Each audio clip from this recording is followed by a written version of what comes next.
Hello there, you welcome along. This is our Monday review coming at you, and there is much to discuss. The Champions Cup was busy, and we know the shape of the tournament now in a big way. It's funny, for a lot of the pool stages, I dare say people don't really have a feel for what's going on, and then all of a sudden we have a great sense of what's going on up to and including the final, and it's probably good news for Leinster, given the side of the draw they're on.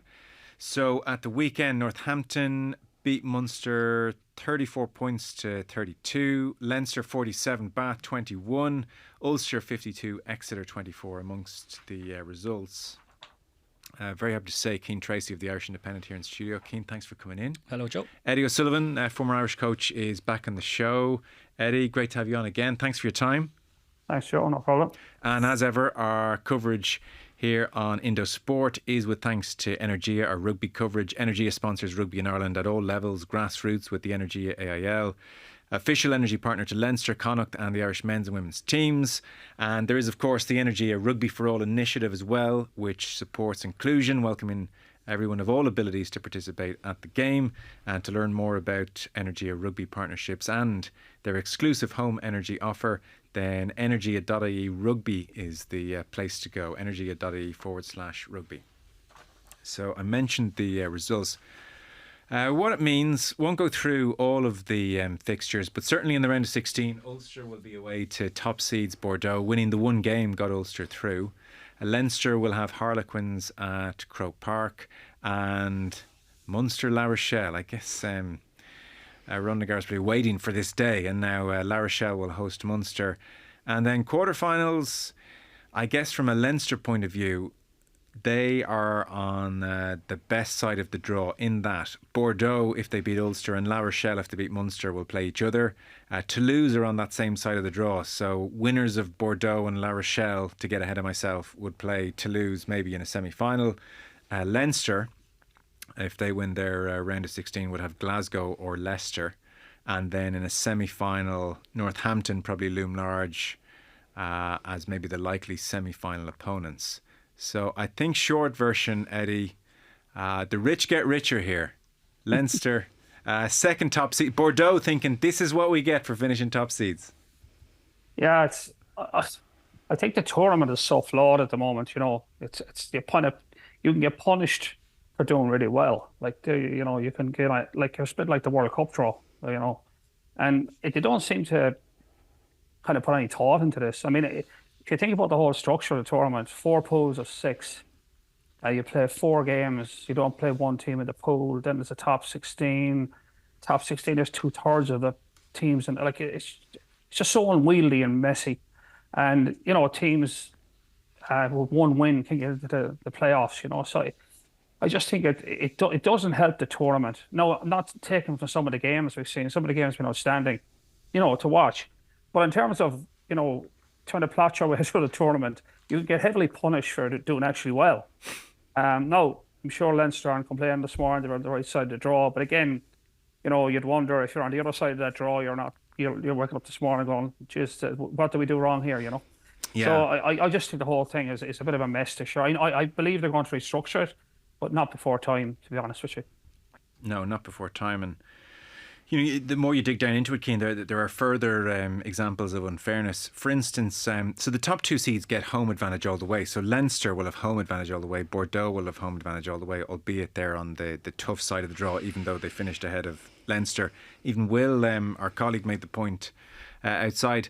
Like Toulouse are probably sitting there thinking, well, we won all of our matches. And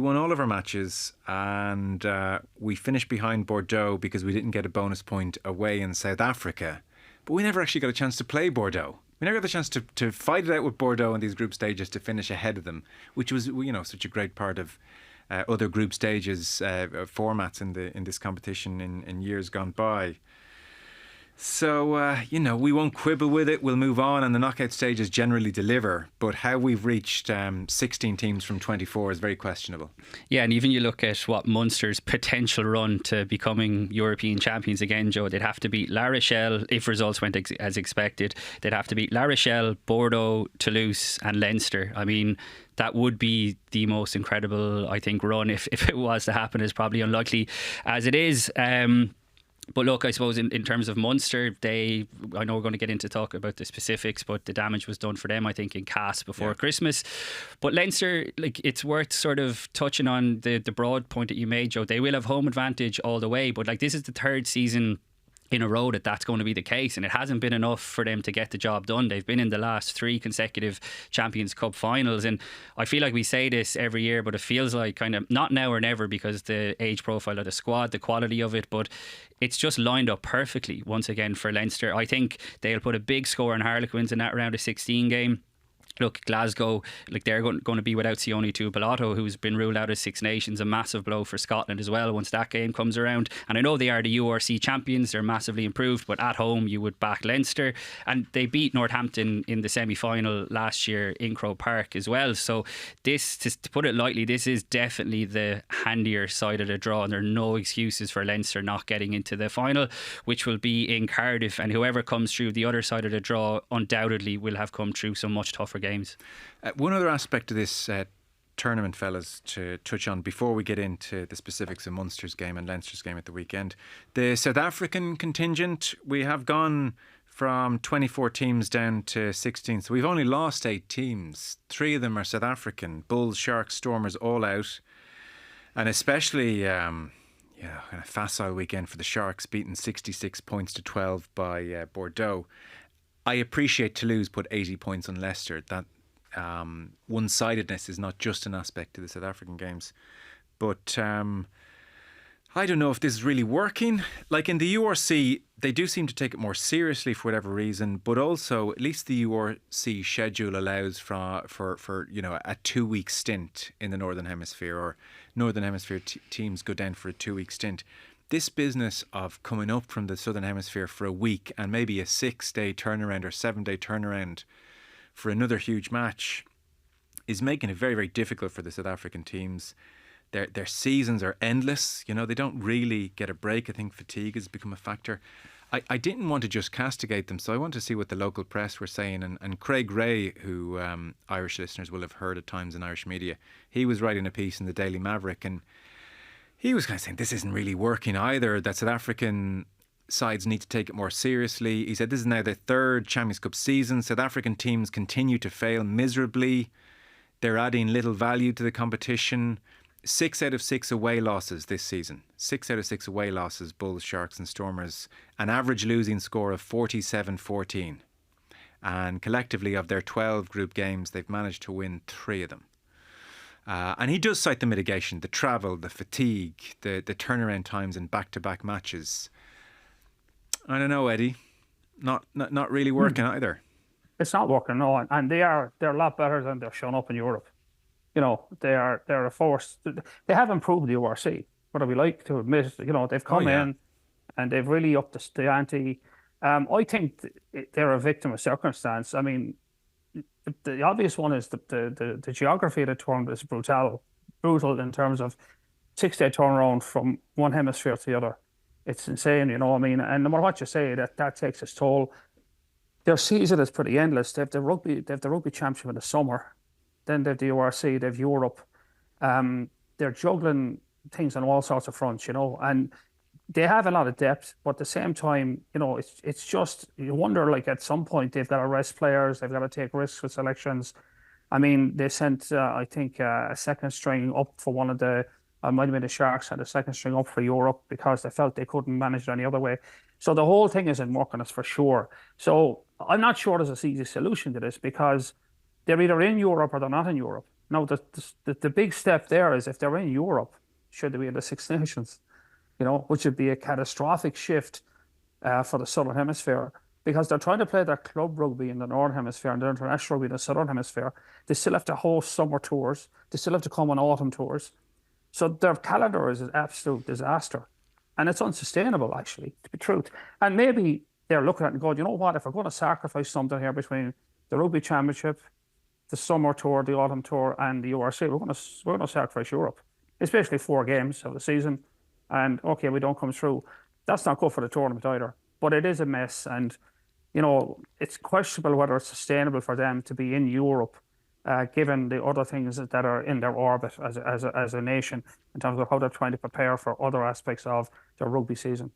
I would agree, like, pretty much with all of that. I think it's worth pointing out that the Sharks did win the Challenge Cup last season, and I know the Challenge Cup doesn't register that much. Connacht supporters will be hoping that changes this year after their brilliant run, getting maximum points in the pool stages, but that did get them into the Champions Cup by beating, I think it was Gloucester last year. So having worked so hard through the Challenge Cup, it's been so disappointing, because that Sharks team that went to Bordeaux at the weekend wasn't exactly like a very weak team. They had plenty of Springboks in it, so something has to change for sure. And it's been strange, because Eddie is right. The South African teams have made the URC an infinitely better league, and like, thank God for them when you see the struggles of the Welsh teams over the last couple of years.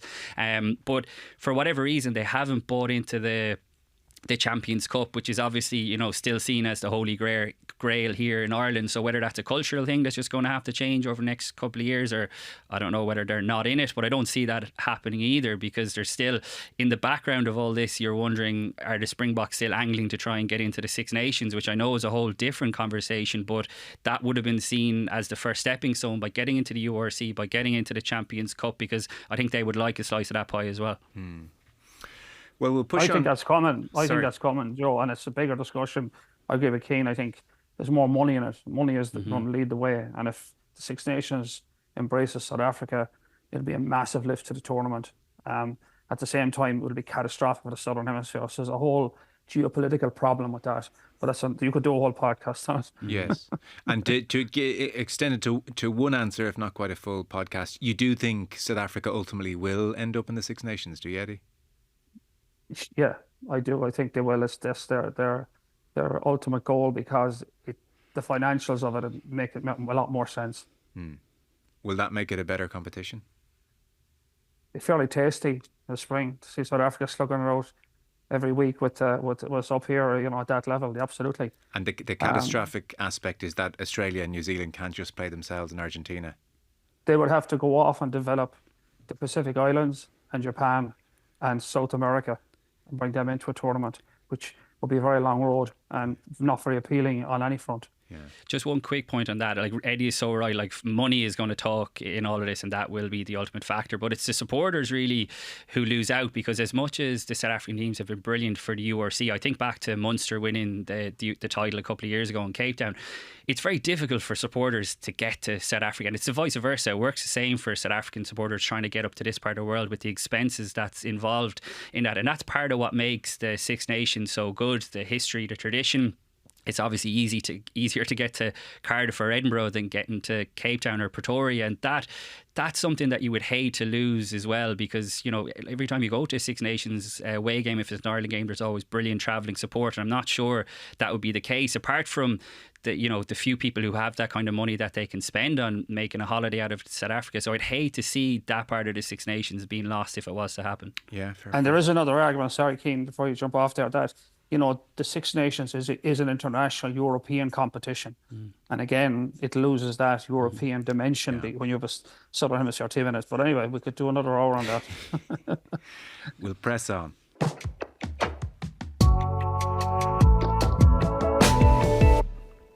So we'll start with Franklin's Gardens. Northampton 34, Munster 32. For all the ills of our big picture conversation, there are enough, I think, individual games in each round to sustain us. I mean, unless you're like Eddie and you sit down and watch every single match in the Champions Cup on a given weekend, the rest of us, we can pick and choose and still get good games like this. So, capacity crowd, great atmosphere. First half, Munster counter-punched really well. Calvin Nash to the fore. Sprinted past Alex Mitchell to nick a try brilliantly. Then Munster played some good rugby in pockets, and Nash was off his wing to score another. To the extent that Munster were 10 points up as late as the 42nd minute before the break. Northampton got a big try before the break.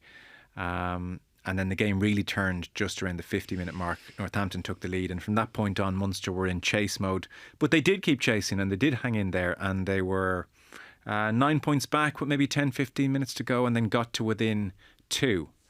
So I don't know, Eddie. It always felt like Northampton were probably going to win this game, but that didn't take away from it being a very good game. Oh, it was a cracking game of rugby. I mean, if you paid for your ticket through the gate, you'd be very happy with the quality of the game you saw. It was a great European rugby match, and when you think back on the season at the end of the season, that one will jump up. Having said that, I would say Munster again, they'd be pretty happy. They're never happy with losing, but they might have nicked it in the very end. But I thought they showed great moxie throughout the game. They got sucker punched a few times.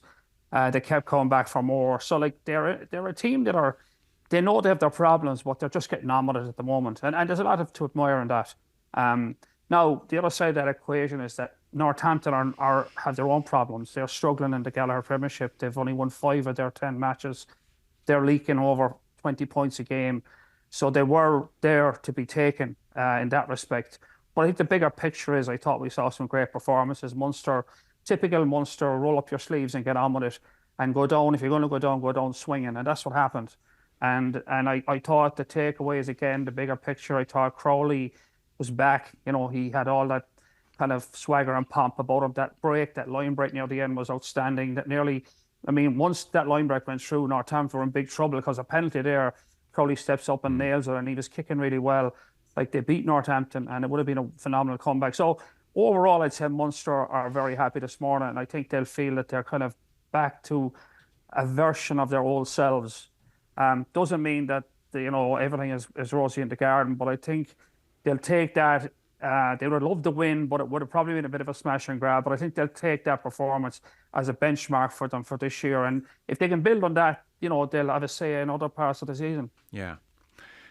Andy Good on the TNT commentary team was saying Northampton have a huge focus on catch pass basics. And I think you saw that to the fore. The ram pass for Seabrook, outright a brilliant pass. You saw the Finn Smith barely touching the ball pass as Conor Murray is coming at him for the ram try. So they really put together some lovely rugby. Tadhg Byrne, speaking afterwards, had an interesting line. When we're good, I think we're very good. The problem is when we're poor, we're very poor, and we need to be very good for a lot longer periods in the game. That's a fairly good summation of where they are. Yeah, he might get a job in the Indo, actually, summing up things like that. But the yellow card was absolutely pivotal to Gavin Coombs just before half-time, Joe. 12 points scored in that period. 12 points scored. You talk about the championship minutes either side of half-time. Munster were 15-5 up. If they see that out to half-time, that could be a very different game, albeit, as Eddie has kind of touched on there, Northampton do have the ability to score from anywhere. And I think Munster were prepared for that. It was a very different game, to say the least, compared to a week previously against Saracens. And I was kind of thinking the fact that they had kept Sarries trialists would set them up well, but even though it was a very, very different kind of challenge. And I think Tadhg Byrne hit the nail on the head, really, because they conceded 5 tries, but I've picked out 3 of them that I thought were very soft from a Munster point of view.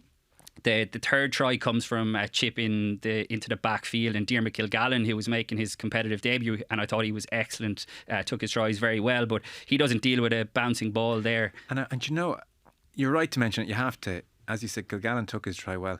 He also defensively had a very good game generally. I mean, he was more often than not in the right place at the right time and mopped up things really nicely. So, I mean, that is the curse, I suppose, of a defensive mistake. Yeah, and look, his Munster career hasn't even got going yet. He was part of the recruitment with Takir Abrahams because Munster have identified the need for speed, and he is rapid when he gets going. We saw glimpses of that at the weekend. Surprised that he wasn't able to get more game time with Connacht, but it's certainly been Munster's gain. So, look, I did think he played very well, but that was just an error that gets punished at the top level in the Champions Cup. Your point stands. It's that self-defeating aspect. Exactly. The 4th try came from basically off a maul, a 5-metre maul, and I think Munster obviously rolled the dice there because they threw up, I think it was Jack O'Donoghue off the top of my head, to try and steal the line out, whereas if they had stayed on the ground, their maul would have been better set and they would have had more of a chance of repelling it. Look, sometimes it's risk or reward, and obviously Munster didn't get it there.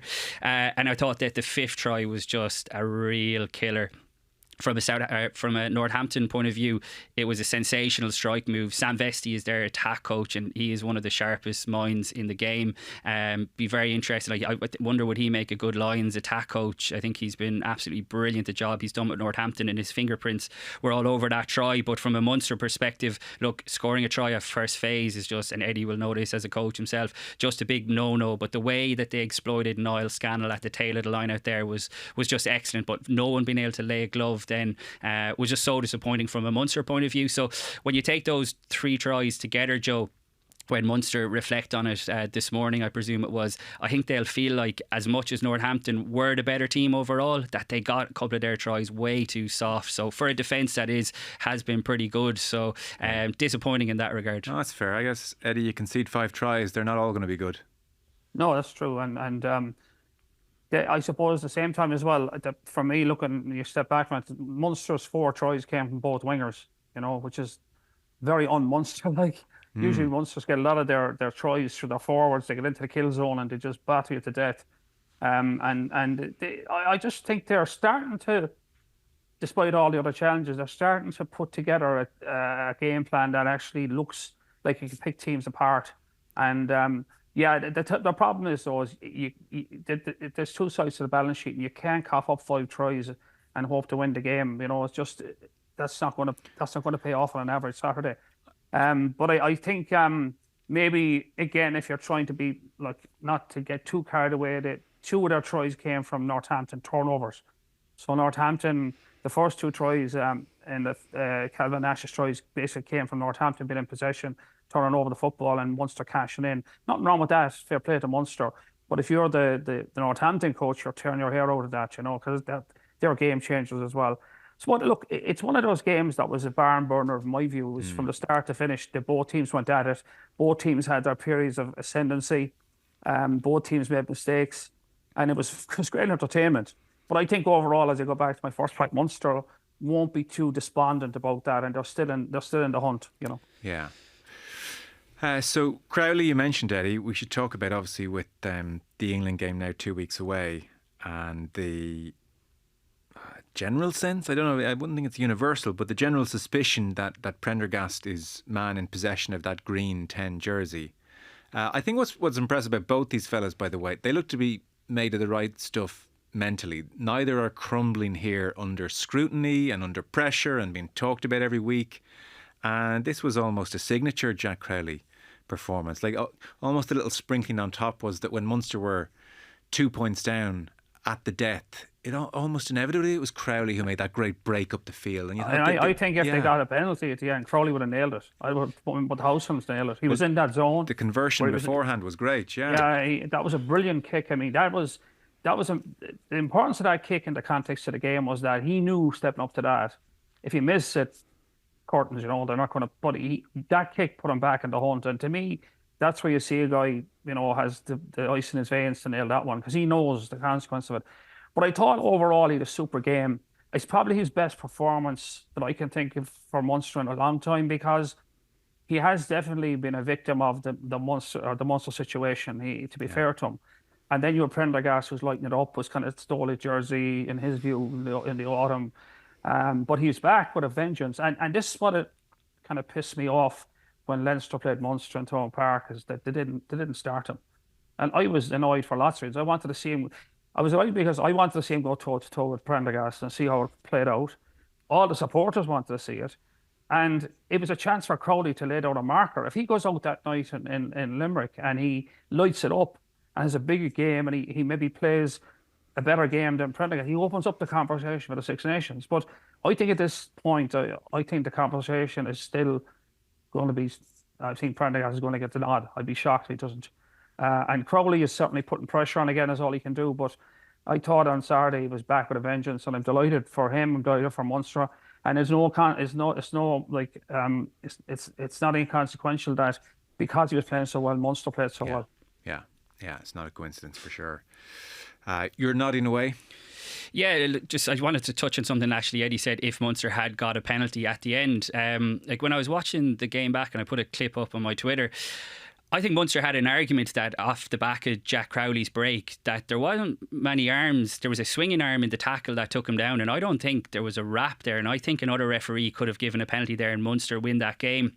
And look, I thought there was an instance in the 76th minute as well, where Pollock, the new English wonder kid, makes an unbelievable tackle on Paddy Patterson in the corner. But to me, it didn't look like he released him. So again, I thought Munster had just reason to believe that they should have had a penalty there, and Pollock gets the match-winning turnover.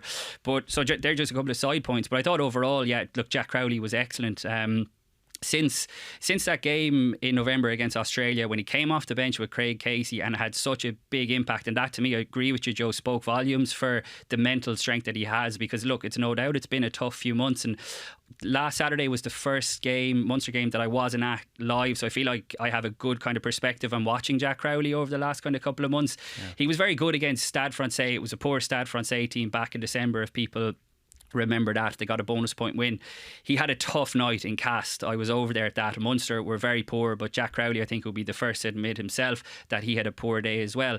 They decided to play him rather than, it was between the Ulster and the Leinster game over Christmas. They decided to play him in the Ulster game. We can argue the rights and the wrongs of the system, but that was the choice that Munster had to make. I don't think Munster would have got the bonus point up in Belfast without Jack Crowley. He might not have been at his fluid best, but he was central to their 4 tries that they got. Didn't play against Leinster, and then he's played the back-to-back games here. So I would wholeheartedly agree with Eddie that I think last weekend was by far his best performance in quite some time. I thought he was very good against Saracens last week, but we talked about it with Ian Madigan last week. He had a couple of errors thrown in there, whereas this was much more like it. And again, if Jack Crowley wasn't playing there, I don't think Munster would probably be within an ass's roar of getting with Northampton, because that's how good I think his attack was. It was interesting. Calvin Nash, you mentioned, Joe, I thought he was excellent as well. He's another guy I think was a timely big performance. I know he went off with that head injury, fingers crossed it's nothing serious, but he was very unlucky not to play a single minute in November, having played a key role in his first Six Nations campaign earlier that year. But when he went off injured, it forced Munster to reshuffle their backline. So what you had was Tony Butler came on at 10, Mike Haley went to the wing, and Jack Crowley went to fullback. And actually, when Crowley went to fullback, he still had the same influence on the game. And that break that he made at the end was a beautiful bit of play where Rory Scannell stands in at first receiver. He was obviously playing 12, but he's played loads of 10 in his underage days. He plays it out the back to Tony Butler, who then passes to Jack Crowley at third receiver. So all of a sudden, he now finds himself with a mismatch in midfield and goes through the gap and almost leads to Munster winning the game. So that's something to sort of keep an eye on as well, because I think Crowley's ability to play 15 is seriously handy when it comes to Ireland and picking, if he is going to be on the bench, if he is going to be starting. But having that option of playing him in the backfield is going to really enhance his chances as well. Yeah, Eddie, I dare say we may not speak to you before the start of the Six Nations at this stage. We'll certainly talk to you during it, I hope. I appreciate you'll tell me, well, I need to see what they're doing in training. So I'm going to unfairly ask you, with just based on match performances, you compare and contrast these two, just with a view to the England game, just winning that game, and the different ingredients both Crowley and Prendergast can bring to the party. If you're the Irish coach, who are you picking and why? Good question, Joe. I think at the moment, if I'm being fair and open about it, which I'm trying to be, as I think it through, I think Prendergast still edges it, and that's not taken. I mean, I think you've got to reward the guy who's in the form, and I think he's just edged Crowley, and he's consistently good.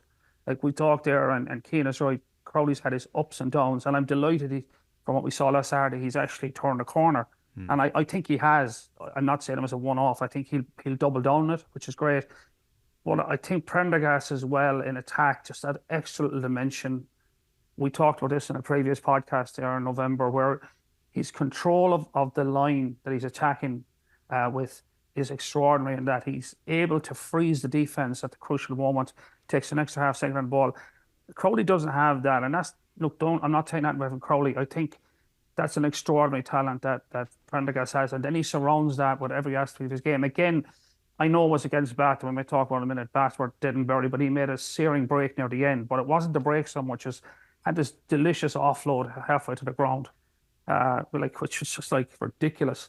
So on a balance, I'd have to say that he's proved himself in the autumn as well. So yeah, I think I'd have to give the nod to Prendergast, but there's a lot less in it than there was a month ago, Right. and that's a good thing. Yeah. That's a good thing. For sure. The one thing is, I think it's worth mentioning, is that Prendergast is playing with the bulk of the Irish team, and that counts, I think, for a lot. Eddie can correct me if I'm wrong when it comes to selection, because he's playing with the centres, the scrum half, week in, week out. And look, it's also like, look, I'm not saying Test rugby playing for Leinster is easy, but Sam Prendergast's job is made easier by the fact that he's playing behind that Leinster pack, which means that for Crowley, who the Munster pack, look, I think we'd all agree it's not anything like the Leinster pack in terms of strength and depth. So it means that Crowley has to almost work harder to impress, if that makes sense. So I know we're going to get on and talk about the Leinster game, and Sam Prendergast was central to that, Joe.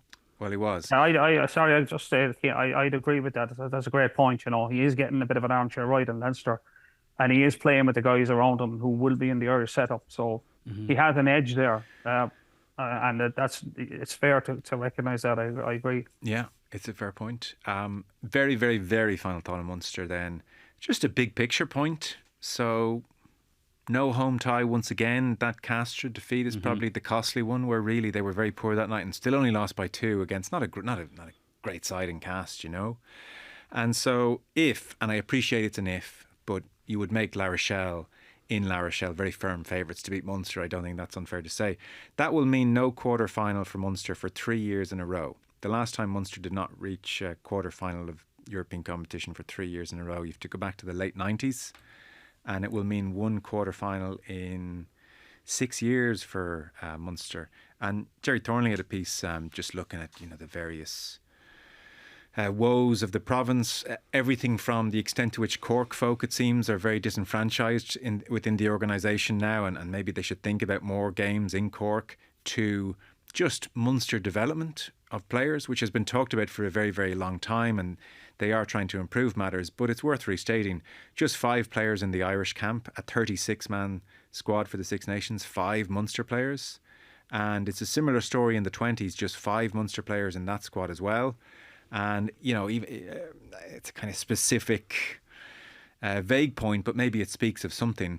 No forwards from Limerick or its surrounding feeder area in either the Irish senior squad or the 20 squad. I mean, you think Limerick, you think forwards in Irish rugby. It's been a bit of a backbone. And, you know, he says that would have been unthinkable 15 years ago. So a little bit of mojo back, I appreciate, Eddie, and I would accept. But that big picture, I mean, Munster to be back in semi-finals and European finals, that's coming no time soon, realistically. Well, the interesting part of the things you mentioned there is, you know, the underage structures, and where they're not really hitting markers there, you'd expect from a club like Munster go down another level. The Munster schools outside of Munster don't map. They're getting walloped by the Leinster schools. It's just Munster schools rugby is not in a great place, which is where it all starts really for Munster. And it's not, they've got 2 cities to build on, but it's just not happening for them. I don't know what the problems are. And I guess there's a certain drain as well.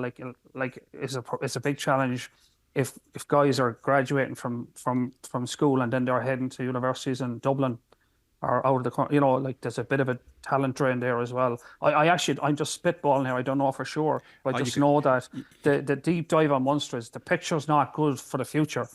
From the point you made there, and you can take it down another level at the schools. Mm-hmm. Yeah, any number of factors. For instance, I mean, my thought when I read Jerry's point about no forwards from Limerick or its surrounding area in the Irish senior squad or the under-20s, well, I thought to myself, there's a few Limerick hurlers I reckon could do a job up front for Ireland. I did a piece on this a couple of years ago, Joe, and it's some people didn't agree. They thought it was 2 separate things, but I spoke to a lot of people in Munster and kind of both sides, and they have seen it in terms of the numbers turning up training. And look, winning breeds success. And to be fair, it would have been before Munster won the URC when I wrote that piece, but young boys and girls are impressionable. They see Limerick being successful up to recently. Obviously, they see the style of hurling that they're playing and say, "Oh, I'd fancy a piece of that." Whereas Munster were kind of still trying to find their feet. I think Eddie's point on the schools is bang on. I think even today, Joe, we've a piece up on the Irish Independent website, a kind of a preview of the Leinster Schools Senior Cup.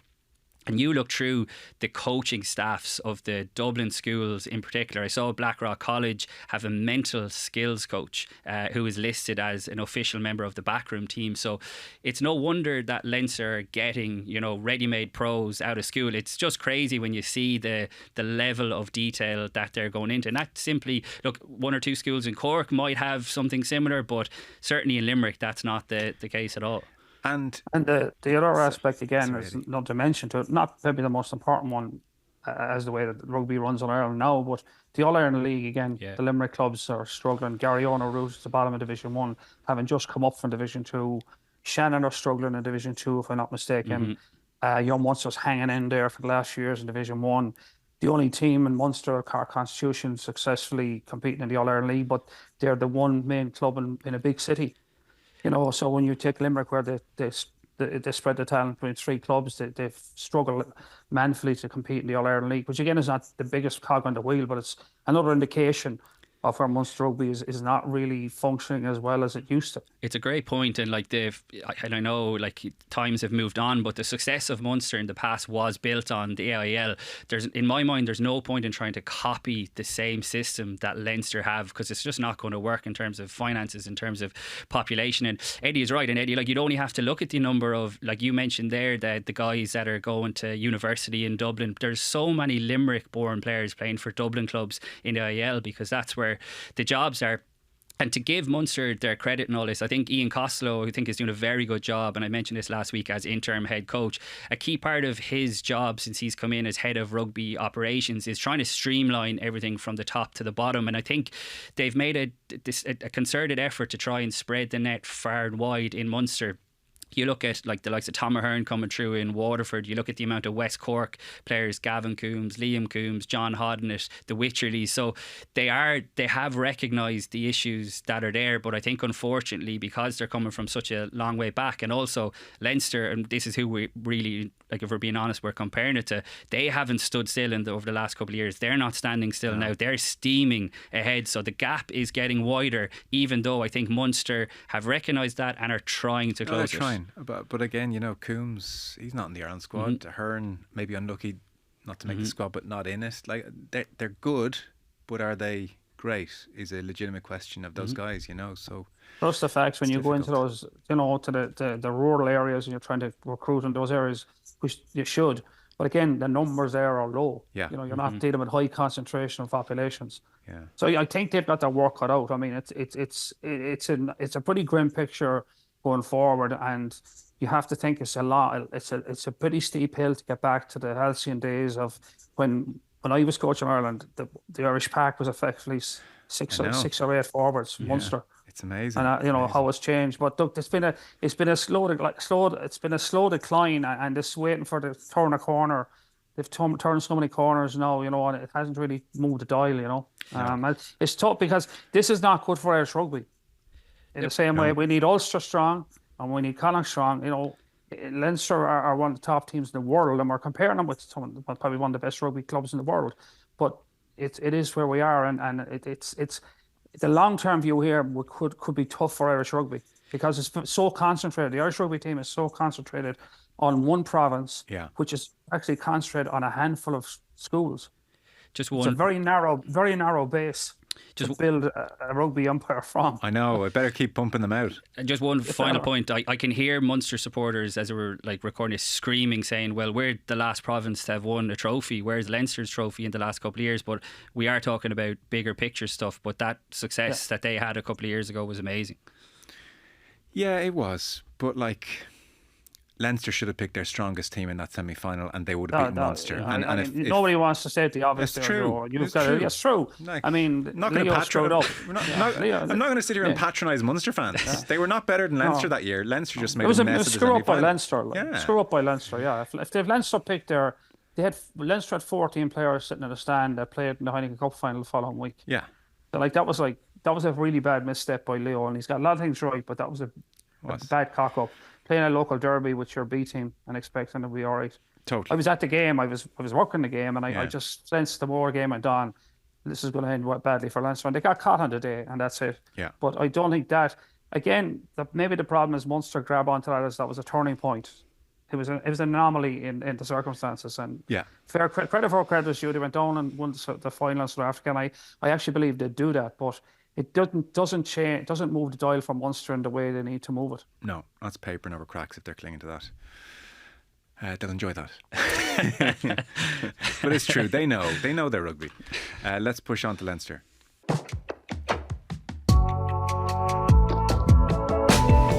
So Leinster 47, Bath 21 then. 7 tries in front of 40,000 at the Aviva Stadium. The red card fully killed off Bath, 30 minutes with 14 men, but the game was probably going in that direction anyway.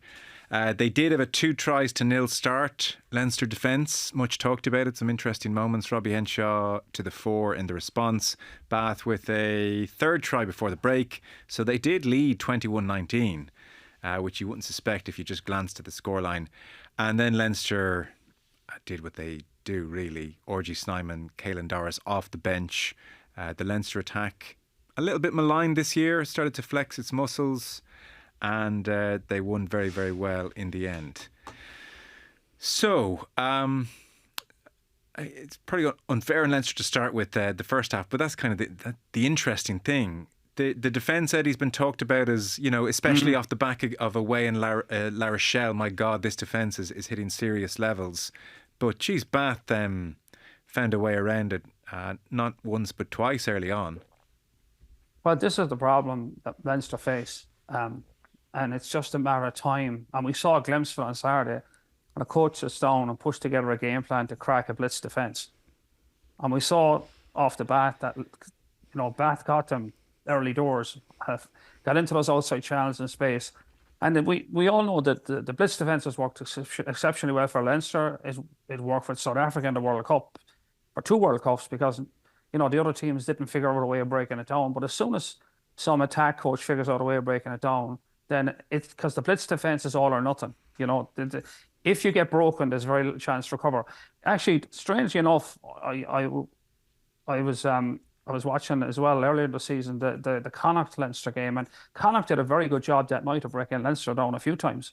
They looked very vulnerable. I mean, once they got into those outside channels and got a big gain line, because the thing about the blitz defence is it gives out all that space in the outside channel. The other thing it's dependent on is slowing your ruck ball, so they can get off the line and blitz you. If you get quick ruck ball, they can't blitz because they can't get off the line. And so when you go up a big line break like that, you're never going to get off the line for a couple of phases. And if teams are smart enough to butcher you in those next 2 phases, you're going to get badly butchered. So we saw a glimpse of Leinster's vulnerability. And if they meet a team along the road here in Europe that has their homework done, and I scratch my head every week as to how attack coaches aren't getting their homework done, and they run into the jaws of death every week playing Leinster, like you should see more.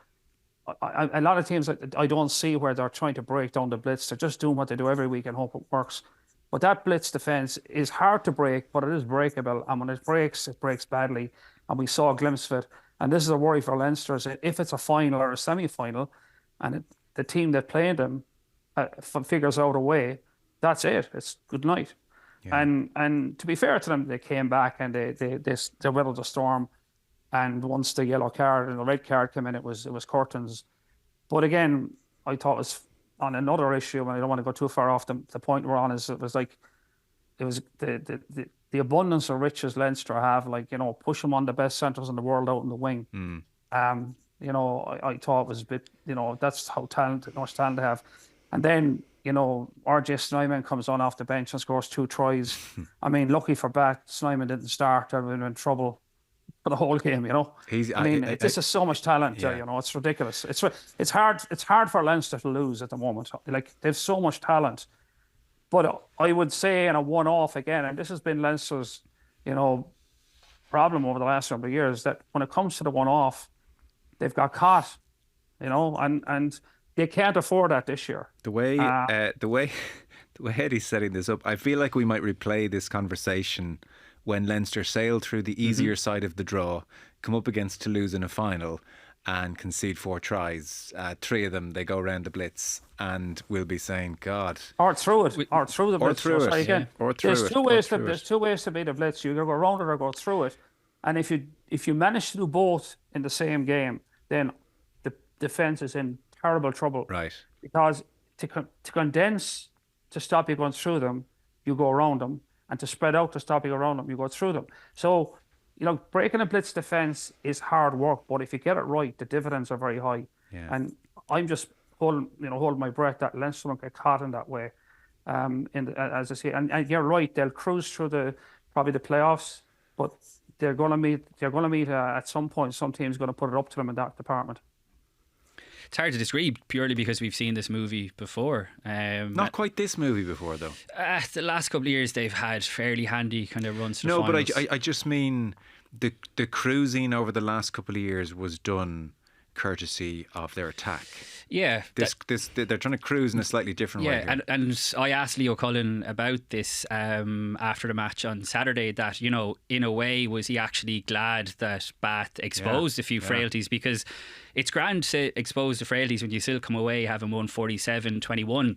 And like you mentioned it, Joe, at the sort of top of your question, Teddy, the scoreline didn't reflect like what kind of game that was, and the red card is worth touching on, because look, I don't think Benno Obano could have any complaints about the first yellow card, head contact with Jamison Gibson Park, but Eddie will have seen a lot more rugby than I have over the years, but I have never seen a prop be given a second yellow card for allegedly pulling down a scrum on the halfway line. And I suppose my issue with it from a Bath perspective was, and I think we should talk about Rabbi Slimani, by the way, because RG Snyman and Geordie Barrett get all the headlines in terms of the foreign signings that they made, but Slimani has been an immense signing. I mean, the destruction that he causes at the scrum, and I felt sorry for Benno Obano, because what is he supposed to do if he's just been absolutely milled at the scrum? And I don't think you're pulling down a scrum on the halfway line cynically trying to get something out of it. So Johan van Graan wasn't too pleased about that after the match, and I think rightfully so, because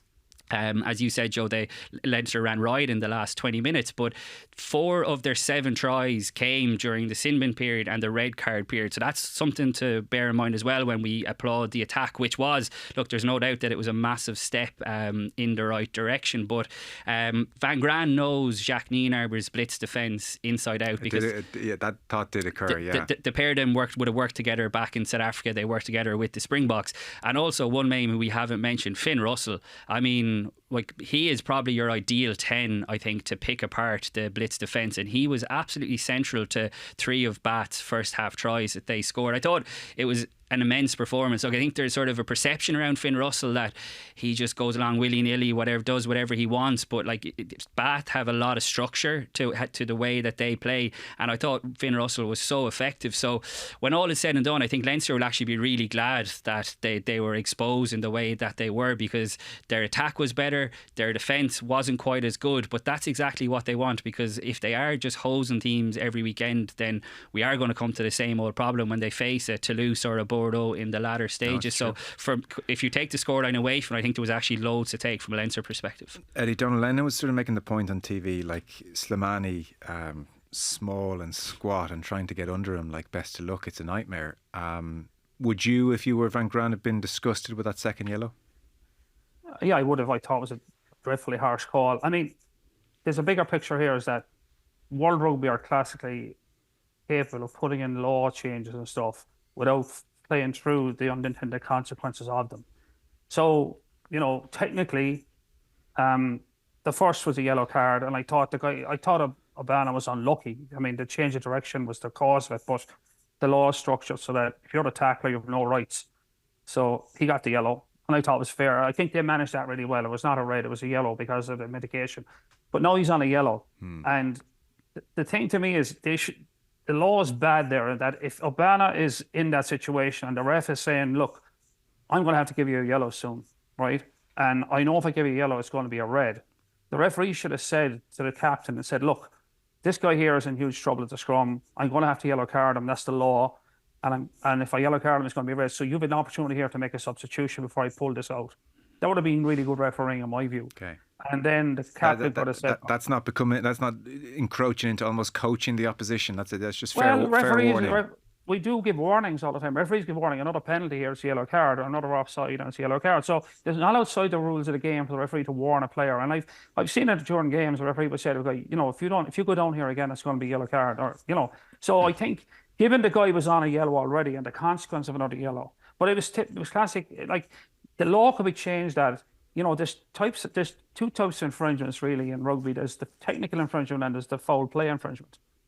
And we all agree if two yellows on foul play, you're gone. Mm-hmm. So if Oban had another high tackle, he gets the red, end of story. Yeah. But to impose a technical infringement on a foul play infringement, which leads to a yellow card, and World Rugby should have covered that by saying, if it's a technical infringement on a yellow card, you can send the guy off. Maybe you substitute him. I mean, no, fair point. Yeah. And here's the other thing: we could have a bizarre situation. Let's say, and I'm just playing on last Saturday. Let's say a prop gets injured, right, in the first 5 minutes, and he goes off. The guy comes off the bench, picks up a yellow for a high tackle, like Obana did, then comes back on, and then gets a yellow card for scrummaging. He goes off the field. He's down to 14. They can't replace him, so the scrums go uncontested, and now they have to play with 13 men. So it's 15 against 13 for an hour. What a farce that would be. No, and that could happen. Imagine that's a Heineken Cup final. Yeah. No, it'd be a farce in a big game. So this is classic World Rugby not thinking through these law changes and not kind of flushing them out to the point where they know these situations may arise and we've got to mitigate them. So the referee didn't do anything wrong. He played the law, but he probably could have managed it better by warning the captain that Obana was on thin ice and maybe he should think about finding a way around it. I thought that would have been offset the whole mess. Yeah. And once that yellow card, or once that red came up, the game was done and dusted. It was a question of in the end, Leinster nearly scored another try at the very end. They were freewheeling at that stage. It could have been 54 points, or 54-21. And it was a farce at that point. And that's a pity because, when you see the Munster Northampton game, that was a great game of rugby to watch. But nobody wants to watch these farces, based on that, I must confess, I turned it off with 10 minutes to go because life's too short. I don't need to see this. Gary Ringrose goes up in a line-out with Grace. No surprises. He's an all-round athlete. So him on the right wing, Eddie, and Cian, I want your thoughts on this too. This has been talked about as the Barrett solution. Get Barrett to 12. Ringrose can do a job on the wing. Rob Carney said before in a Virgin studio that Ringrose does train a good bit on the right wing. That said, he absolutely bit in for one of the tries, and that was really significant. Does he have the top end speed that you want on the wing? Is another question. I'm told he's fast. I don't think he's slow on the eye, but does he have top end speed? And thirdly, we're talking about the blitz defence. They got around it, and Van Gran, no better man. Is it a coincidence that their key defender was not in his key defensive position in those moments? Not just the mistake he made in biting in, but not having him at 13. That's nothing against Henshaw, who was obviously player of the match. So Muse and all that for us, this Ringrose solution. I think it's not a good solution for anybody. It's not good for Ringrose either. Ringrose is aspirational, playing for Ireland, the centre and the Six Nations. The last going to be doing is playing out in the wing and the build up to the Six Nations. Secondly, he looked a bit lost on defence, and he did bite down for that try. The exact same thing happened to Marcus Smith in the autumn against Australia. They put Marcus Smith out in the wing and he bit down against Australia, and Australia scored in the 84th minute to win the game. Right, yeah. Turned Australia's season on its head, and England got more kicking over it. But again, and I pointed it out on Twitter, and of course, I'm not supposed to criticise Marcus Smith, but I got dog's abuse. But Marcus Smith was out of position and was not equipped to deal with that situation and made a bad decision. The difference between playing outside centre, which is one of the toughest places to defend, and defending on the wing, are miles apart. Completely different set of questions being asked all the time. Different amount of space, different nuances, space in the backfield you've got to worry about, space in front of you. Is the ball getting outside the second channel? When do I push up and in? And the problem with the blitz is you've got to push up and to close the gate very early. And if you get that wrong, if you bite too late, you get burned. If you bite too early, you get burned. And Ringrose looked like he bit too late, and the ball got outside him, and then it's off to the races. So I don't think they did him any favours, and I don't think it's a solution. It's just the problem they have now. They've one of the best players in the world in all black, and they have to find a spot in the back line for him. And they're just shuffling guys around. And I mean, it still mightn't do them any harm in the long run, but I just don't think it's a great solution for anybody. And then again, if you're a winger in Leinster, it's not much fun either, looking for your slot. So all over, I think it's not a great idea. No, it's not. And Hugo Keenan came back to say, by the way, 15 jerseys just fine with me, everyone. So he was very good. Clear off. Yeah. Then, like Eddie mentioned, that Gary Ringrose has Ireland aspirations. The elephant in the room is that he has Lions aspirations as well, and he's in a head-to-head, I would suggest, with Hugh Jones for that number 13 jersey. And look, I mentioned earlier that Tui Pilato has been ruled out of Six Nations. He's going to be touch and go by the sounds of it to get back for the Lions, but if it wasn't Farrell, you'd be more worried for him. Yeah, absolutely. But I think Tui Pilato, not to go down a rabbit hole, is going to be one of the first names on the Lions team sheet. I think he's going to start 12. So it's a case of, do you start the 2 Scottish lads? So Eddie's right. I mean, it's not going to help Gary Ringrose's case. And look, I think like bigger picture stuff, I think Leinster, and it happened at the weekend, can get away with playing Gary Ringrose in 9 out of 10 games because they're just going to be too good for the opposition. And it was noticeable because that try that you guys are talking about was the try that came from basically the kickoff. So they had clearly identified Ringrose as a potential weakness in terms of just his lack of playing time. I think he hadn't started a game on the wing since 2015. That's I think right. I'm right in saying. So whatever about Rob Carney saying that he trains there, and I've no doubt he does. This is a different beast, and I think we saw that. And like Jamie Osborne was on the left wing as well. So Leinster were playing 2 centres on each of their wings, and like I said, they got away with it at the weekend. But I think if that's a Toulouse or if it's a Bordeaux, then Ringrose is going to have a lot more defensive questions to answer. So it worked at the weekend, but it is... I can understand where Leo Cullen and Jack Nienarber are coming from. They're trying to get all their best players onto the pitch at the same time. Geordie Barrett is only here until the end of the season. They need to get every last ounce out of him that they can. And he's been brilliant since he came in. I thought his pass for Robbie Henshaw's try was just sensational, Joe. We spoke about this a good few weeks ago on the pod about just how he does the basics so well. But the timing of that pass on the gain line is just what separates him, I think, from a lot of other guys. So look, it's a great problem for, if you want to call it that, for Leo Cullen to have. But if I was Gary Ringrose in a Lions year, I wouldn't want to be finding myself on the right wing too often. Yeah, but it's also... Well, he's not going to have the Lions on the wing. No. That's it, yeah. It's also a problem he needs to sort out because, again, no more than they'll win 9 times out of 10 with Ringrose on the wing against most teams. A bit of continuity would be nice, Eddie. I would think they all... can we have the same team a couple of weeks before we might play Toulouse? That's part of this story, no? You can make the argument that that's been a bit of an Achilles heel for Leinster over the last few seasons. Is constant rotation of players through, that they don't build the rapport in the units that they have, and then when it comes to the big occasion, and the margins are tight, they don't have the things aren't as locked and loaded as they need to be. So you could make that argument. I'm sure people wouldn't say the opposite, but there is an element of truth in that if you're constantly changing the team. Then it's very hard for guys to build this rapport and key positions like the midfield or the back 3 or the back row or the back 5, and that doesn't help all this rotation. Yeah. So they've an abundance of riches. They probably have at this point close to 30 internationals in their squad. I don't know, and do the count back, but it's outrageous. Like, it's outrageous. I mean, it's impossible for them to pick a team, a strongish team, without having like 23 internationals. Yeah, lineup. Yeah, it's crazy. It's like a test team.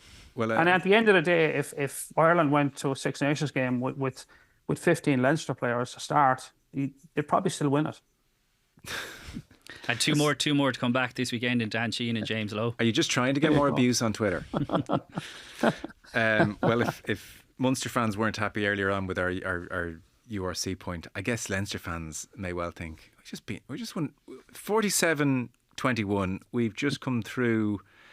What was the group stages? I jotted it down.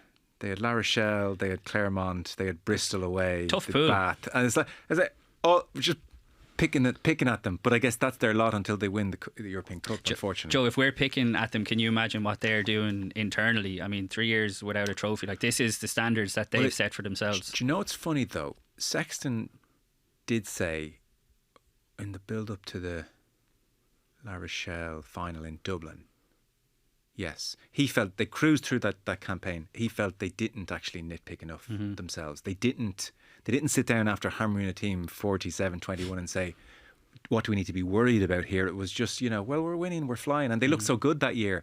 The team though, Joe, you hope that they're nitpicking. struggled. Yeah. The team that struggled like that for years were New Zealand. New Zealand, Yes. they won the first yes. World Cup in '87. People said they would never lose another World Cup, be untouchable. They went another 20 years almost before they won, or more than before they won a World Cup. And what happened to them was they used to hammer teams by cricket scores. And then on a big day out, like a World Cup semi-final or World Cup final, they got in a dogfight, and they weren't equipped to win a dogfight.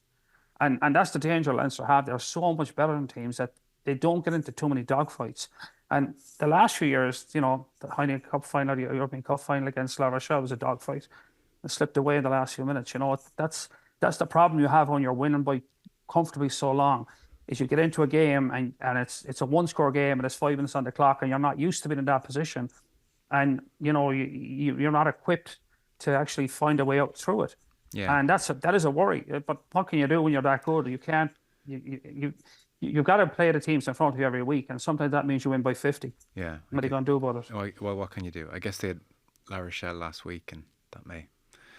But they beat La Rochelle, you know, twice last year. It's still getting that true. monkey off your back. So, like, that's what I mean. We've kind of seen this picture before, and I think most Leinster supporters, realistic Leinster supporters, will be kind of, you know, easing off in any hype Leo Cullen was doing it after match. No one is getting carried away. No, and that's not even actually a pretense now. I think they just feel that way. Mm-hmm. Yeah. Fellas, we are out of time. Thank you so much. I guess we won't talk about the provincial sides for a couple of months. Six Nations is upon us. Eddie, we'll talk to you, I'm sure, during that. Thanks so much. Appreciate it. As always. My pleasure. Thank you. Thank you. Cian Tracey of the Irish Independent. Thanks very much. Cheers, Joe. Thanks, Eddie. Thanks to Energia, our sponsors, and more rugby obviously on the way.